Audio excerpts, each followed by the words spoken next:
जैसे कि आप सब लोग जानते हो कि 9th तक जो स्टडी लाइफ होता है वो बहुत मज़े से निकल जाती है, बिकॉज जो हमें स्टडी कराया जाता है क्लासेस में उसे एज इट इज़ हम लोग लर्न करते हैं, वैसा ही कुछ एग्जाम में आता है, हम बहुत आसानी से लिख करके अच्छा स्कोर कर लेते हैं। बट यार अब जो आपकी 10th क्लास है वो आपका एक लाइफ का टर्निंग पॉइंट होता है, बिकॉज यार 10th क्लास में अच्छा जैसा स्कोर करते हो उसके अकॉर्डिंग फिर आप सब्जेक्ट लेते हैं।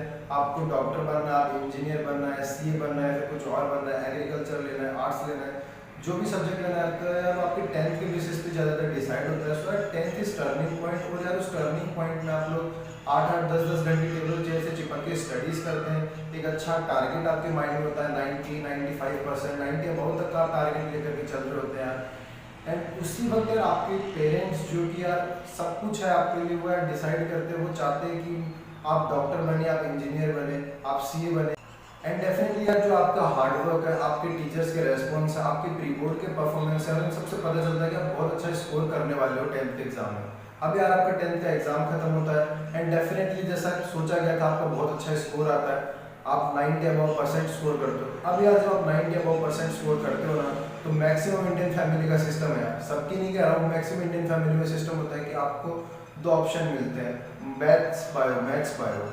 आपको डॉक्टर इंजीनियर बनाना चाहते हैं आपके पेरेंट्स, बट यार फर्स्ट ऑफ ऑल आपको ये देखना है कि आपका इंटरेस्ट है कि नहीं। सपोज उनके बेसिस पे आपने ले लिया कि मुझे मैथ्स पसंद है, बिकॉज आपका मैथ्स का स्कोर अच्छा आया होता है 10th के एग्जाम में, तो आप मैथ्स सब्जेक्ट उनके कहने पे लेते हैं।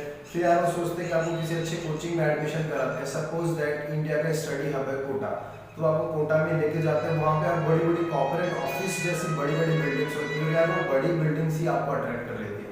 आप कुछ भी नहीं सोचते, सिर्फ बड़ी बिल्डिंग्स को देख करके आप एंटर करते हैं, वहाँ पे कुछ इस तरह से आपको ट्रीट किया जाता है कि आप एडमिशन ले लेते हैं। वहाँ पे कोई इंटरेस्ट नहीं था आपका मैथ्स में, सिर्फ पेरेंट्स के कहने पर आपने मैथ्स लिया, वहाँ पे यार आपके अच्छे स्कोर की वजह से आपने मैथ्स लिया, और फिर सिर्फ जो आपके 2 साल 3 साल का जो कोचिंग पीरियड निकलता है वो बड़े मुश्किल से निकलता है।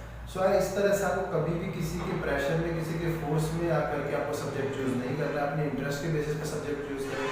और यार एक सच्चाई मैं आप सब लोग के साथ शेयर करना चाहता हूँ कि यार जो कोटा में या फिर किसी भी कोचिंग में जहाँ पे बहुत सारे स्टूडेंट्स होते हैं, वहाँ पे बैचेस बनाए जाते हैं इस तरह से कुछ की T1 बैच जो कि बहुत अच्छे स्टूडेंट होते हैं, T2 T3 T4 T5, इस तरह से वहाँ पे बैचेस बनते हैं। यार वो कौन स्टूडेंट अच्छा है, कौन स्टूडेंट पढ़ाई में वीक है, वो डिसाइड करते हैं अपनी स्कॉलरशिप टेस्ट से।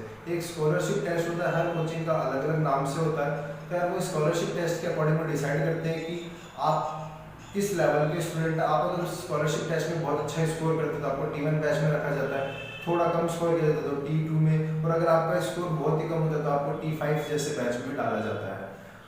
सो यार कोटा में ऐसे बहुत सारे स्टूडेंट होते हैं जिनके 10 CGPA होते हैं, 90 अबव परसेंट स्कोर किया होता है 10th में, बट वो T5 बैचेस में होते हैं, बिकॉज वो किसी प्रेशर के अंडर में आकर के वो एडमिशन लेते हैं, और उनका कोई इंटरेस्ट नहीं होता है मैथ्स या बायो में, सिर्फ उन्हें 2 साल 3 साल कोचिंग में काटना है। सो यार इस तरह की कुछ प्रॉब्लम्स होती है जो स्टूडेंट फेस करते हैं, सिर्फ उसके बाद में बचता है सिर्फ रिग्रेट।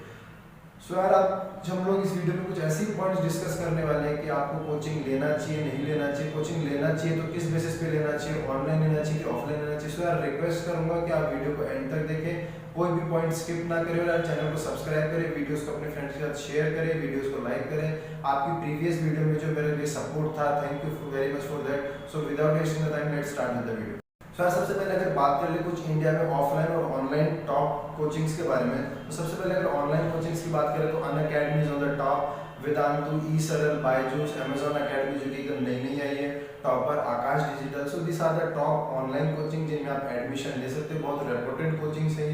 नेक्स्ट अगर कुछ ऑफलाइन कोचिंग्स की बात करें तो Allen Kota, FIITJEE, Aakash institute, Resonance, Vibrant, Narayana, Pace, career institute and Bansal classes.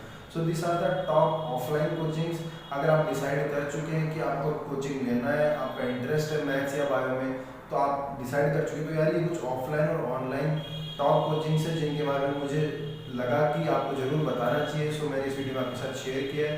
सो यार आप डिसाइड कर चुके हैं कोचिंग लेना है, तो अब यार कुछ ऐसे फैक्टर्स हैं जिनको आपको सोच समझ के ऑफलाइन या ऑनलाइन पे जाना चाहिए। सो अगर बात करूँ, कभी भी ऑनलाइन क्लासेस ऑफलाइन को कम्पीट नहीं कर सकता है, नेवर पॉसिबल। हमेशा ऑफलाइन ऑनलाइन से बेहतर रहेगा, बट यार कुछ ऐसी सिचुएशन आ सकती है जिसकी वजह से ऑनलाइन कोचिंग्स हमारे लिए बहुत अच्छे साबित हो सकते हैं। सपोज दैट ऑनलाइन कोचिंग्स किसी कुछ ऐसे क्राइटेरिया जिन्हीं की बेस पर अकॉर्डिंग टू मी आप ऑनलाइन क्लासेस लें। फर्स्ट क्राइटेरिया इज दैट अगर आपकी फाइनेंशियल कंडीशन बहुत ज़्यादा सही नहीं है तो आपको डेफिनेटली ऑनलाइन पे लेना चाहिए, that is very good option for you peoples. Next thing is that अगर आप घर से बाहर नहीं निकलना चाहते, अपने होम टाउन से बाहर नहीं जाना चाहते, आपको लगता है आप स्टडी नहीं कर पाएंगे होम टाउन से बाहर, तो आपको डेफिनेटली ऑनलाइन कोचिंग्स लेना चाहिए। अदरवाइज आपके पेरेंट्स नहीं चाहते कि आप बाहर जाएं, तो भी आपके लिए बहुत अच्छा ऑप्शन हो सकता है online studies. And the next thing is that यार कुछ स्टूडेंट ऐसे होते हैं जिन्हें फूड एडजस्ट नहीं होता है बाहर का, तो यार उस केसेस में भी आपको ऑनलाइन कोचिंग ही लेनी चाहिए। बिकॉज यार आप चाहते हैं कि आप गए ऑफलाइन में गए, कुछ टाइम आपने वहाँ पे स्पेंड किया, नहीं एडजस्ट हो पाया, तो यार वो सारा total time waste, money waste हो जाएगा। सो यार ऐसा कोई भी रिस्क ना लें आप, अगर आपको लगता है एडजस्ट नहीं हो पाएगा तो डेफिनेटली आप ऑनलाइन पे स्विच करें। सो यार ये कुछ ऐसे मोस्ट इंपॉर्टेंट क्राइटेरिया है, उन्हीं के बेसिस पे आपको ऑनलाइन कोचिंग लेनी चाहिए। नेक्स्ट अगर आप डिसाइड कर चुके हैं कि आपको ऑनलाइन या ऑफलाइन में से कौन सा कोचिंग लेना है, तो उसके बाद में यार वैसे कुछ पॉइंट्स होते हैं जिनका आपको ध्यान रखना है कोई भी कोचिंग ज्वाइन करने से पहले। First thing is that doubt classes. आप जब नीट या फिर जेई की प्रिपरेशन कर रहे होते हैं, मेडिकल या इंजीनियरिंग की प्रिपरेशन कर रहे होते हैं, तब यार उसमें बहुत अच्छे लेवल के कॉन्सेप्ट्स आते हैं जो आपने 10th तक स्टडी किया वैसा कुछ भी नहीं होता है, सब कुछ डिफरेंट होता है मैक्सिमम पार्ट। सो यार उस टाइम पे हमें बहुत सारे डाउट्स आए होते हैं, हम नए नए होते हैं, कुछ रिलेटिव में कोई फंक्शन होता है, फैमिली प्रॉब्लम होती है, हम कोई क्लासेस अटेंड नहीं कर पाते, तो यार उन सब में बहुत सारे हमें डाउट्स आते हैं, कुछ क्वेश्चन हम लोग सॉल्व कर नहीं पाते। सो यार उन सब के लिए प्रॉपर डाउट क्लासेस अवेलेबल है कि नहीं उस पर्टिकुलर कोचिंग में जिसमें आप एडमिशन लेना चाहते हैं, ये आपको सबसे पहले देखना है। बिकॉज डाउट क्लासेस ऐसी चीज़ है जो कि आपके सारे प्रीवियस कॉन्सेप्ट्स क्लियर कर सकती है। सो फर्स्ट ऑफ ऑल आपको ये चेक करना है कि प्रॉपर डाउट क्लासेस अवेलेबल है कि नहीं। Next thing is that establishment of coaching. Coaching कब इस्टेब्लिश हुआ था? बिकॉज जो पुराने कोचिंग्स होते हैं यार उनमें किसी भी टाइप की कोई अनसर्टेनिटी नहीं होती है, सब टीचर्स फिक्स होते हैं, फीस फिक्स होती है, बैचेस फिक्स होते हैं, और टोटल थिंग्स वहाँ पे फिक्स होती है, उनका स्टडी मटेरियल फिक्स होता है, आपको 2 साल में कोई भी प्रॉब्लम नहीं आने वाली। बट जो कोई नए नए कोचिंग्स बने होते हैं उसमें बहुत ज़्यादा अनसर्टेनिटी रहती है कि यार ये कॉलेज, ये कोचिंग स्टेबल भी है कि नहीं है, टीचर्स यहाँ पे रहेंगे कि नहीं रहेंगे, उनका स्टडी मटेरियल प्रिपेयर नहीं होता है, उनके टेस्ट प्रिपेयर नहीं होते हैं, ऑनलाइन टेस्ट की उनके पास फैसिलिटीज़ नहीं होती। फर्स्ट थिंग आपको यही देखना है कि कोचिंग बहुत पुराना है कि नहीं है, एक स्टेबल कोचिंग है कि नहीं, बिकॉज स्टेबल कोचिंग में किसी टाइप की कोई अनसर्टेनिटी नहीं होती है। नेक्स्ट थिंग इज दैट यार मेन इंपॉर्टेंट थिंग जो कि मैं अपनी प्रीवियस वीडियोस में भी बता चुका हूँ वो है टेस्ट। टेस्ट आपके लिए बहुत ज़्यादा इंपॉर्टेंट हो सकते हैं, बिकॉज प्रिपरेशन के टाइम पे जैसा कि सब लोग कहते हैं practice makes a man perfect, तो यार परफेक्ट प्रैक्टिस सिर्फ टेस्ट के थ्रू हो पाती है। सो यार हर महीने हर हफ्ते वो टेस्ट ले रहे हैं कि उनका एक टेस्ट का पर्टिकुलर शेड्यूल है कि नहीं, जहाँ से आप एक बेस्ट प्रिपरेशन कर सके। टेस्ट के बाद वो पेपर एनालिसिस करवाते हैं कि नहीं करवाते हैं, स्कोर बताने का तरीका है कि नहीं उनका कोई। सो यार आपको ये सब चीज़ों का ध्यान रखना है कि सपोज दैट मैं जिस कोचिंग में स्टडी किया था उस कोचिंग में सब कुछ एक सिस्टमेटिक वे था, टेस्ट होते थे, टेस्ट के बाद में टेस्ट एनालिसिस की जाती थी क्लासेस में, टेस्ट का रिजल्ट सभी स्टूडेंट से कंपेयर करके ऐप पे आता था। सो यार एक पर्टिकुलर अच्छे से सिस्टम था टेस्ट का। सो आपको ये कंफर्म करना है कि जिस कोचिंग में आप एडमिशन लेने वाले हो वहाँ पे टेस्ट के लिए अच्छी सुविधा अवेलेबल है कि नहीं। Next thing is that conceptual learning. ये बहुत इंपॉर्टेंट पार्ट हो सकता है conceptual learning, because maximum coaching में टीचर्स थोड़े कम एक्सपीरियंस होते हैं, तो उन्हें यार कॉन्सेप्ट्स का नहीं एकदम परफेक्टली पता होता है। वो ट्राई करते हैं कि आप कोई भी क्वेश्चन करो इस तरह से ये क्वेश्चन हो जाएगा, टिप्स बताते हैं, कुछ शॉर्ट ट्रिक्स बताते हैं, जिससे एक तरह से वो काम चला रहे होते हैं कि आप ठीक है ये चैप्टर्स खत्म हो जाए। सो यार इस तरह से आपको नहीं, कॉन्सेप्चुअल लर्निंग पे आपकी फोकस की जा रही है कि नहीं। कॉन्सेप्चुअल लर्निंग थोड़ी सी टफ हो सकती है, बट यार जो कॉन्सेप्ट क्लियर होते हैं वही हमें रैंक दिलाने वाले होते हैं, बिकॉज जो रैंक का कॉम्पिटिशन चलता है वो सिर्फ कॉन्सेप्ट पे बेसिस पे चलता है। आपके कॉन्सेप्ट क्लियर है तो आप बहुत अच्छे रैंक स्कोर कर लोगे, कॉन्सेप्ट क्लियर नहीं है तो आप शायद सेलेक्ट भी ना हो पाओ। सो यार कॉन्सेप्चुअल लर्निंग पे फोकस किया जाता है कि नहीं किया जाता है। नेक्स्ट यार आपको, जैसा मैं पहले बता चुका हूँ, अपने इंटरेस्ट के बेसिस पे ही आपको कोचिंग ज्वाइन करना है, ना कि किसी के फोर्स पे कि कहा पेरेंट्स ने कहा कि मैथ्स ले लो तो आपने मैथ्स ले लिया, पेरेंट्स ने कहा बायो ले लो तो आपने बायो ले लिया।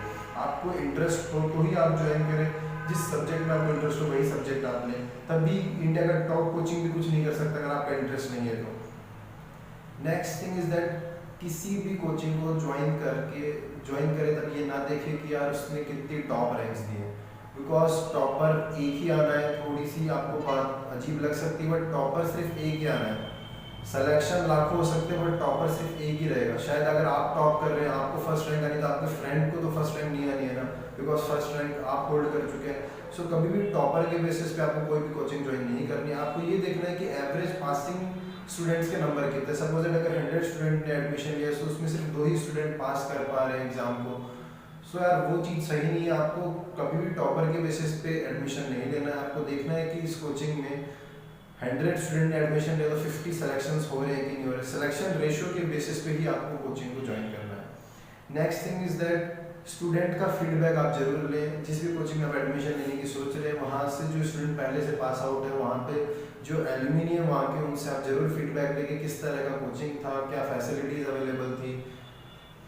And next thing is that आपकी ज़रूरत है वो कोचिंग पूरी कर पा रही है कि नहीं। बिकॉज जैसा कि अगर मैं आपसे कहूँ, अगर आप 11th क्लास में अगर कुछ भी कोचिंग को ज्वाइन करते हैं तो यार उनको भी ये चीज़ पता होती है कि आप एकदम बेसिक से पढ़ाना है इनको, बिकॉज इन्होंने जो 10th में स्टडी किया है उससे टोटली अलग होता है सब कुछ। तो आप जो स्टडी करने वाले हैं वो टोटली डिफरेंट होता है, तो वो ये चीज़ जानते हैं। तो वहाँ पे आपको कोई भी प्रॉब्लम नहीं आने वाली है किसी भी कोचिंग में अकॉर्डिंग टू मी। बट अगर आप 12th क्लास में, तो स्टूडेंट के साथ कई प्रॉब्लम्स आती है। फर्स्ट ऑफ ऑल कि वो 11th अपने गांव से स्टडी की होते, अपने होम टाउन से स्टडी की होती, वहाँ एक अच्छी फैसिलिटी नहीं थी। तो जिस कोचिंग में आप एडमिशन लेने वाले हैं वो क्या कुछ 11th के मोस्ट इंपॉर्टेंट टॉपिक्स पे फोकस करते हैं कि नहीं करते हैं। सो ये चीज़ आपको देख लेनी है कि आपकी ज़रूरत पूरी हो रही है कि नहीं। सपोज दैट कोई XYZ कोचिंग बहुत फेमस है बट वो इंग्लिश मीडियम के लिए बहुत फेमस है, और अगर आप हिंदी मीडियम के स्टूडेंट हैं तो वो कोचिंग आपकी कोई भी यूज़ की नहीं है जब तक कि वो आपके कॉन्सेप्ट क्लियर ना करें। सो यार आप देखिए कि आप हिंदी मीडियम के स्टूडेंट, तो हिंदी मीडियम के लिए कौन सी कोचिंग बेस्ट हो सकती है। सो आपकी रिक्वायरमेंट पूरी कर पाए वही कोचिंग आपके लिए बेस्ट है friend. Next thing is that यार रिफंड सिस्टम। सपोज दैट आपने किसी XYZ कोचिंग में एडमिशन लिया, एडमिशन लेने के बाद आपको लगा कि मुझे इंटरेस्ट नहीं है मैथ्स में, मुझे बायो लेना है, या फिर आप कोचिंग में एडमिशन लेने के बाद आपका मन नहीं लगा, आप घर वापस जाना चाहते हैं, या फिर आप चाहते हैं कि मैं दूसरी कोचिंग में एडमिशन लूँ। कोई भी प्रॉब्लम हो सकती है स्टूडेंट के साथ, उसे इंटरेस्ट नहीं आ रहा, उसके कॉन्सेप्ट क्लियर नहीं हो रहे, उसे टीचर्स पसंद नहीं आ रहे, कुछ भी प्रॉब्लम हो सकती है। सो उस केस में रिफंड का क्या सिस्टम है कोचिंग में।